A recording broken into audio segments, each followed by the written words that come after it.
Assalamualaikum warahmatullahi wabarakatuh. Baik, untuk pertemuan hari ini kita akan membahas tentang generasi komputer.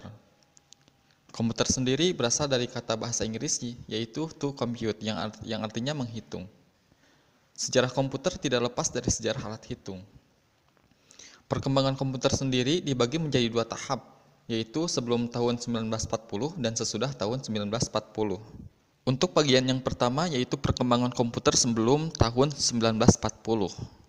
Dahulu manusia menggunakan jari untuk mengenali dan menyebut nomor 1 hingga 10.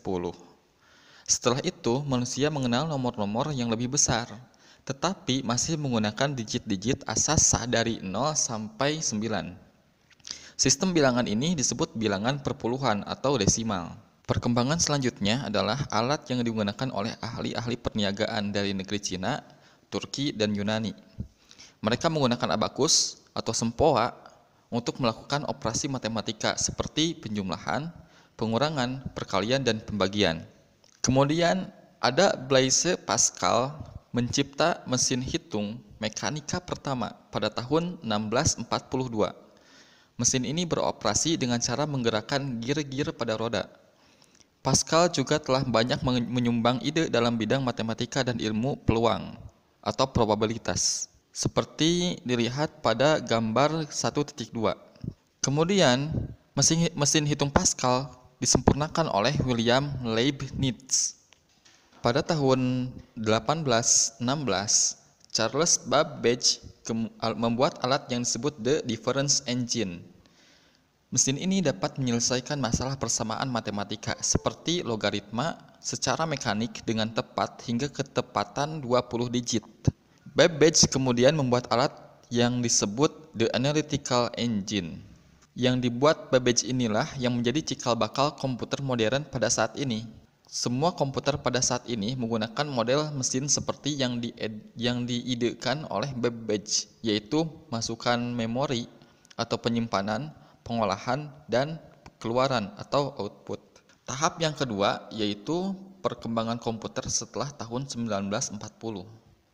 Untuk generasi pertama dari tahun 1940 sampai 1959. Untuk generasi kedua dari tahun 1959 sampai 1964. Untuk generasi ketiga sendiri yaitu 1964 sampai 1980. Dan generasi keempat dari tahun 1980 sampai sekarang. Dan generasi kelima adalah generasi komputer di masa yang akan datang. Karena generasi kelima ini generasi komputer yang akan mengutamakan artificial intelligence atau kecerdasan buatan. Komputer generasi pertama masih sangat sederhana dan belum kompleks penggunaannya. Komputer generasi pertama belum dapat memproses masalah-masalah yang rumit. Ukuran komputer generasi pertama sangatlah besar dan prosesnya pun masih lambat. Komputer generasi pertama ini menggunakan tabung vakum atau vacuum tube untuk memproses penyimpanan data. Yang selanjutnya yaitu komputer generasi kedua.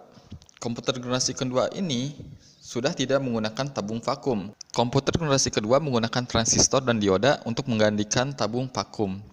Walaupun keduanya juga mudah terbakar. Pada komputer generasi ini diperkenalkan cara baru untuk menyimpan data, yaitu dengan penyimpanan secara magnetik. Komputer generasi ketiga sendiri dibuat dengan menggabungkan beberapa komponen di dalam satu tempat.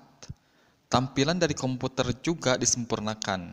Selain itu, komputer generasi ini penyimpanan memorinya lebih besar dan diletakkan di luar atau eksternal. Penggunaan listriknya lebih hemat dibandingkan komputer generasi sebelumnya. Ukuran fisiknya menjadi lebih kecil, sehingga lebih menghemat ruang. Komputer generasi keempat masih menggunakan IC atau chips untuk pengolahan dan penyimpanan data. Komputer generasi ini lebih maju karena di dalamnya terdapat beratus ribu komponen transistor yang dipadatkan. Proses pembuatan IC komputer generasi ini dinamakan perintegrasian dalam skala yang sangat besar atau Very Large Scale Integration atau VLSI. Komputer generasi kelima memang belum terwujud karena komputer generasi ini merupakan komputer impian masa depan. Pembuatan bentuk komputer generasi kelima tentunya akan lebih kompleks lagi. Baik, untuk pertemuan hari ini cukup dengan sekian. Assalamualaikum warahmatullahi wabarakatuh.